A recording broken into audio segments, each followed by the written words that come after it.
All right, so now that we're in our switch, I want to show you kind of a bird's eye view of what we're going to do, and I want you to pay attention to how we think about each of the sections that we're going into. When it comes to switching, it's actually very, very simple. So we have our switch, and in this lesson, we're going to be doing show commands. So you can't hurt anything with show commands, and you use them by doing SH, which is short for show. And then so it'll be SH space and then your command. So show run is our first command, and what that means is it's going to show our running configuration. So every single thing that we're doing on the switch, it's going to list all of those things. There's a lot of information in there, a lot of information that you'll constantly use. But that's going to be your base, so that's like your level 1. And then after your show run, we'll start diving a little bit deeper. Think of it as like a tree scenario where we're going to keep expanding, but we're just going to do it with a command prompt. So we have our show run, which is our complete configuration, and then we can look at individual things. So I can look at just the VLANs, and I can use a show command to do that. And then if I want to go deeper, I can look at the interface VLAN, and I can kind of keep going. So same thing here. So I can show an interface, and then I can go deeper and do a specific interface. And I know that's a lot, but I want you to know that there's groups. So there's like a big hole,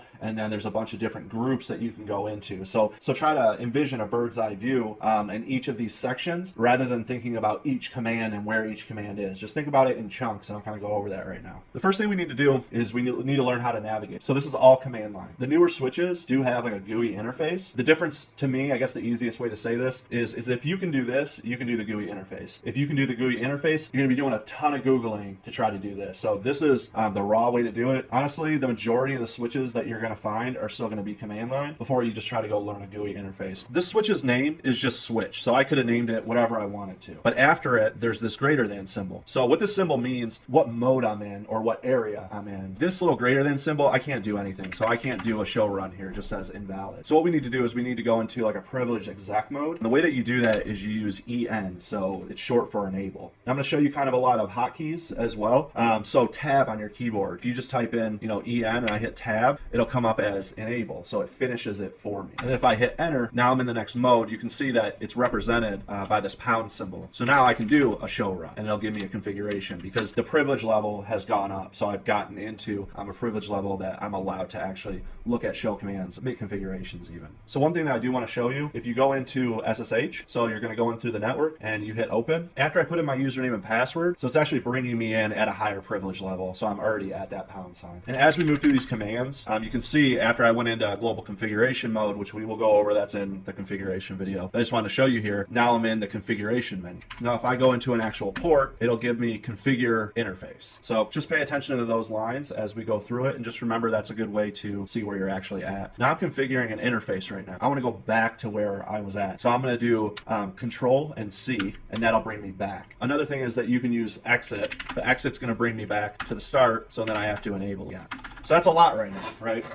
You don't have to remember all of this, just kind of remember the basic concepts. So far, the biggest thing that we need to know is we need this little pound symbol to be able to do anything. So enable will do that, and then remember tab is gonna finish our sentence for us. So we're dealing right now with show commands, so SH. So if I hit tab, now I want to show run. So this is going to show us our running configuration. So this is going to show us everything that is actually programmed on the switch itself. So right now we're right here, show run, this command. And there's a bunch of information that this is going to give us. Now on the bottom it says more here. So to get more, I just hit my space bar, and it'll give me a little bit more and a little bit more as far as long as it says this more button down here. So at the top, it's going to give us our current configuration, how big it is, the last time that it was actually changed, the last date, or when a change was made. It's going to give me my version, some other information. So where we really start here, so is host name. So host name right now it's switch, and change that anytime I want. So most of the time you'll see them as the building name and then switch and then the number 1. Even if there is only one switch, if there's multiple, that way you know if it's switch 1, 2, 3, etc. So this is a pretty big one. It's showing my username, NOE network, my privilege level. Privilege meaning there's 16 levels, so it starts at 0, it goes to 15. 15 is the highest. I gave myself the highest level security, obviously, but it shows my password here.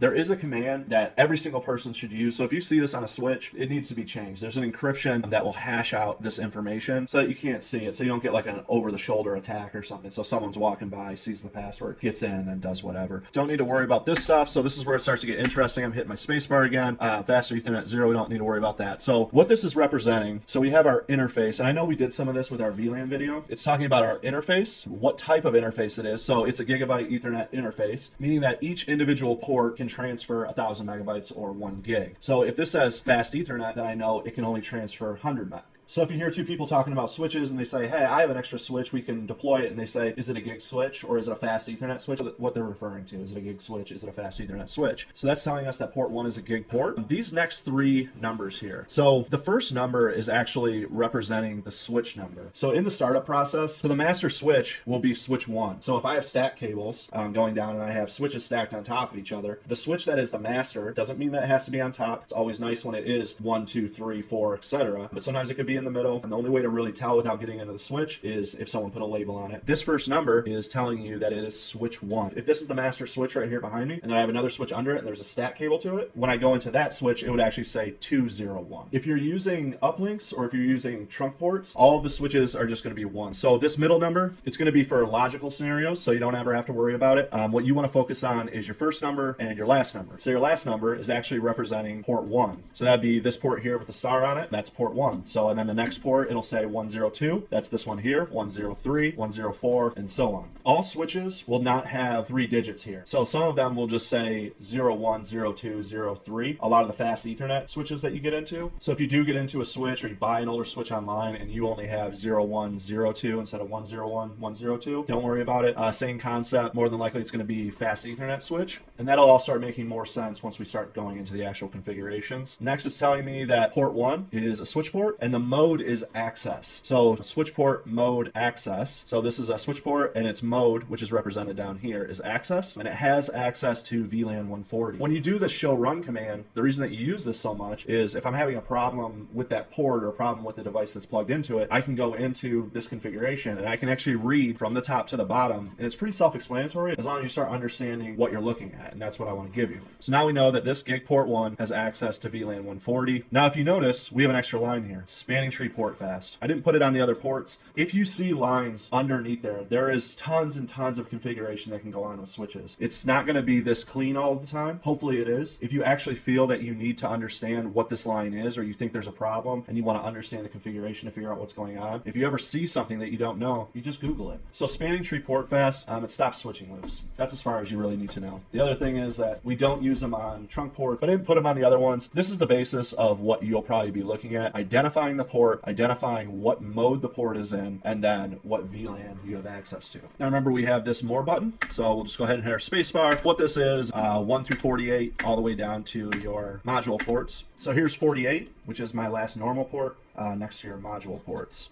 So, and then your module ports are here, 49, 50, 51, and 52. So now we'll get into our VLANs. So this is the actual interface. It's telling us that VLAN 140 is there. I programmed VLAN 140 on this switch when I did the VLAN videos and the DHCP videos. I gave it a description and I just said that it's data. It's not used for phones. It's not used for Wi-Fi or something else. So it's just normal data for my company, let's say. So and then I gave it an IP address, and then I also added the subnet mask. Down here, the IP helper address. This is the actual IP address of the DHCP server from the other video, and this is what allowed when I plugged my laptop in. Once I plugged it in, let's say I plugged it into port 46, my laptop, it said that this port has access to VLAN 140. So then it came down to my interface rules on my VLAN here. It said, okay, 140, and I'm looking for an IP address, so I will reach out to 10.249.140.252. That was the actual server 19 machine that had the DHCP on it, and then that actually gave it the address. So that's what that is. IP default gateway. So all the switches need a gateway, somewhere to get out to. So 254 is my router. So my switch, remember that when I went in through the network, I used this address right here, 249.140.253, which is this interface's IP address. This is how I did it. I actually created this interface for VLAN 140. Now, this is not a physical interface. So there's no physical equipment on the switch that is representing this interface VLAN 140. It's a logical interface. So I created it inside of the switch itself. And I gave it this IP address, and that's what allowed me to get in through the network. I'm actually pointing at VLAN 140, its interface IP address, and that's what allowed me to get into it. You don't have to worry about these two lines here. So line con 0 it's my line console 0. So I have one console port on there. It's represented by the number 0. And this is where the programming is for me to be able to connect to my console port. And then there's line VTY and then 04. That's actually 0 through 4. And then I have a 5 through 15. And what that's meaning is those are ports that I can SS into the switch. So if this is not here, I can't SS into the switch. This login local command actually allows me to use my local username and password, so that NOE network username and password. This line VTY04,